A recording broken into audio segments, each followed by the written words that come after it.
Hi, and welcome to my video podcast, Learning Through Different Voices and Different Eyes. My name is Miriam. I'm the owner of Mimitoys.ie and puppetsireland.ie. I'm a mom, I'm self-employed, and I work from home. The reason behind this podcast is probably the same as what got me to start Mimitoys back in 2004, which is exploring ways to encourage children to play and learn through play. The objective, I would like this podcast to offer practical insights to parents, carers, and childcare professionals. So you're all very welcome. Today, I'll have a chat with Maedhbh Rogan. And Maedhbh, you are the Senior Executive Librarian at Meath County Council Library Services. And in August 2022, you've launched an amazing initiative, which is STEAM backpacks that are available to borrow from Meath libraries.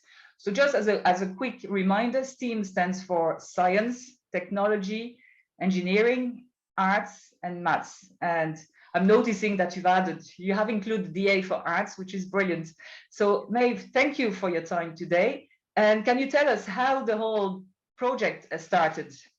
I suppose it's years in the making, really. We have a very active events team in our library service since I joined in late 2003, and we do a lot of programming of events for children, families, and adults as well. And that's for events throughout the year across all libraries, all our 12 libraries. So in 2018, we established a STEAM team as part of that events team because we wanted to build on the existing programs we were working with. You know, we always did Science Week, we always programmed for Engineers Week, but there's so much more out there. So we kind of set up a dedicated STEAM team who did all that programming. So they brought in more events like Biodiversity Day and Earth Day and something World Bee Day and things like that. And they also started programming more STEAM and science events for the summer program as well. So we were really committed to it. And we also at the same time got funding to buy Lego We Do, which is Lego where children can work together in groups and build things with, and there's motors and lights and sensors, and then they do coding at the end of this to make the little constructions move, and some of the staff are trained up in coding as well. So there's a real commitment there in the library service to push STEM education, I suppose. Lots of other things we've done over the years, but I went back to UCD to do a conversion masters in library and information studies in 2016, 2017. And as part of that, I came across these STEAM backpacks. It's an initiative, I suppose, first seen in the States in public libraries. And I did my dissertation on it.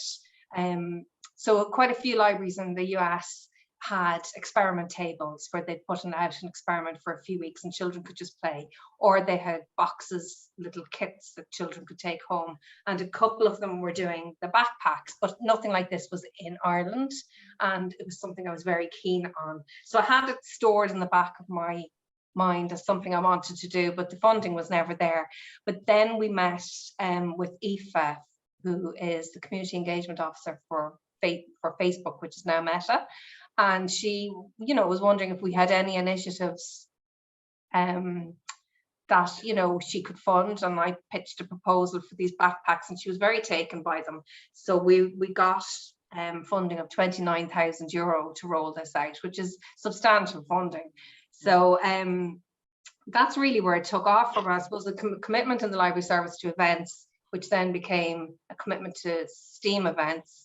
And then just the masters happened at the same time, or pretty much the same time as the funding became available. So it just all worked out. And it's always good to have an idea there ready to go when funding does come available, so that you're ready to hit the ground running. So that's where that came from. Yeah. And the backpacks I see now, you have a website, and I'll put that at the end of the podcast, is for children aged 3 to 6 years. And it covers a lot of subject. There is coding, there is water, there is, I know I have them there, music, space, arts, magnets. So it's very varied, very wide. Yeah. But it's also very hands-on, practical, you know, which is what I think is probably why it's popular. And maybe you can tell us about how it's working. But I really like the variety of the backpacks that you have offered there for the little ones. I was particularly interested, some of the US libraries do these kits, and they're for older children, they're for 7+. And in my experience, that would mean that the child takes the kit and goes away and does it by themselves in a room, and there's little or no interaction with parents. By making these backpacks specifically for that young age, it nearly forces the parent or the carer or the adult in their life to join in the fun. And I suppose when I was doing my research, it's like a number of years ago for these backpacks, it tended to be females that are less engaged in STEM and lower socioeconomic groups engaged in STEM. So I just thought by having the backpacks for that younger age, it kind of forced them into joining in and maybe demystifying STEM a little bit for them. And I was really keen in this scientific exploring done by little children, and this idea that they're playing and learning and not even realizing that they're learning as well. So yeah, when I was researching the packs, it was just different ideas came to me, and then when I found interesting books and resources that go with it. So there was a couple of topics that I'd like to have done, but we couldn't really find age appropriate resources for that. So there's a bit of playing around with that. But there is a really wide range. I'm just trying to think of the 15. We have animals, bees, bugs, butterflies, space, water, weather, my amazing body, build it, coding, magnets, magnets, great outdoors, maths, art. Yeah. So there's loads of different, and obviously my expertise will be in children's. I'm at the junior buyer, so I buy all the children's books for 0 to 5s in the library service, plus all the books for children that are learning to read, you know, that first stage of reading, kind of 5 to 7. So that would be my area of particular interest. So I was very aware of the great range of stock out there on any of these topics. So we went with 2 non-fiction or fact books in each pack, but a picture book as well. So for those that mightn't want to learn the science behind or whatever, there was still a picture book which is on the theme as well. And then I had great fun researching all the toys and resources and activities that were going into the pack. And we knew you had such a brilliant range of toys because we've bought from you umpteen times before. So quite a lot of the toys are from yourself. And then we used another company called Learning Resources. They do a lot of the science mathsy things. So we had great fun putting together the packs and matching them up and really reading the books to make sure that they were suitable for that age group, for 3 to 6s. They probably extend beyond that, to be fair. There's going to be some 7 and 8-year-olds that are going to enjoy them as well. And yeah, I hope we've put together good packs. They seem to have gone down really well. They were all out on loan immediately. Because I'd asked all the staff to take photos of their exhibitions and displays so that I could, you know, really promote them across social media. But as soon as they went out on display, they were just borrowed and they're just empty now. The displays are empty. So they've been really good. So we had, after about a couple of days, I checked and they were all out on loan, and there were 81 requests up on them already on our system. And I checked last week, there's now 230 requests up for 240 bags. So they've been a massive hit, massive hit already. That's brilliant. I have to say, as a mom, now my kids are older, but as in the youngest is 14 and the eldest is 23, but I remember the word STEAM or STEM.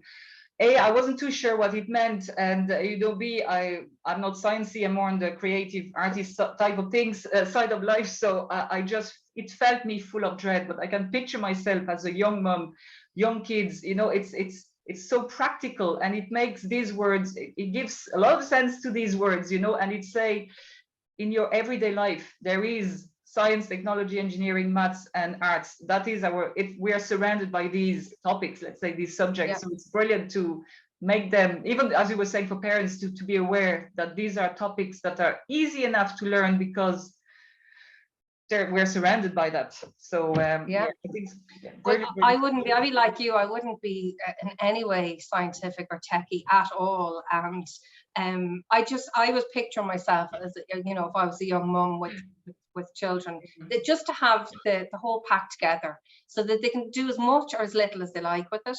They can read all the books. All the books had little experiments in them. The picture book was, you know, a really nice bedtime story. They could try out all the resources, and a lot of the activities came with suggested activities to do with them. And then there's a QR code back to our website where we kind of collated other resources. So, you know, a link to the webcam at Dublin Zoo for the animals, or the National Geographic Little Kids have lots of great resources. So people can do as much or as little as they like. But as I said, I'm not in any way STEM or techie or whatever. And I wanted to demystify that for other parents. And we had one feedback already from a lady in Slane, and this was just perfect. It made my day. She hated maths, and she didn't want to pass on her dislike of maths to her 5-year-old. And so she borrowed the maths kit over in Slane Library. And the first night they spent 1 hour and 45 minutes working with the items in the pack.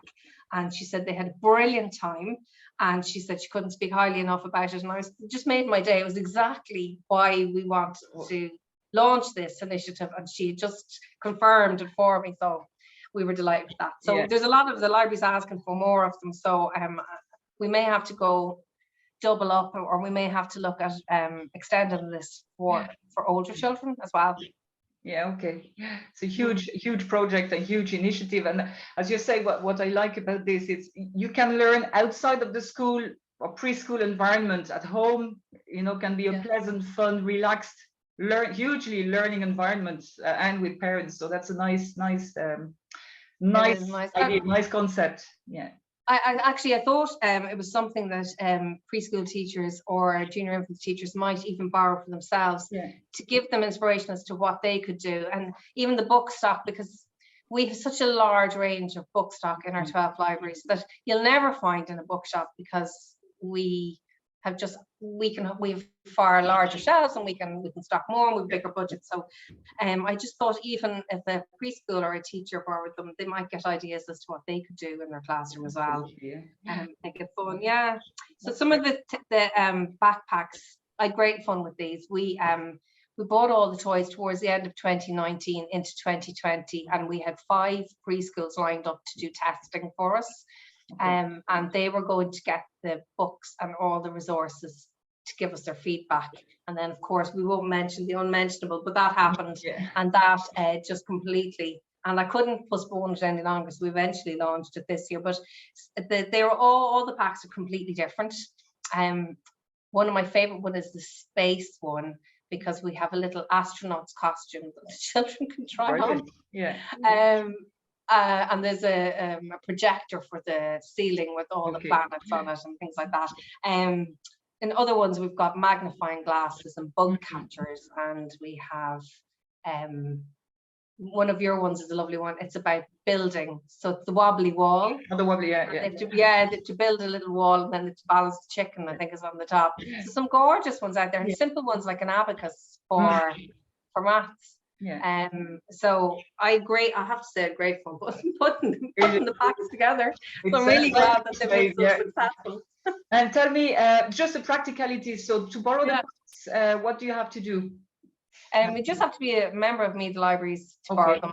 Which is free. It's a free membership, isn't it? Free membership, and there's no longer any fines on any overdue items for anybody. So that was scrapped a number of years ago.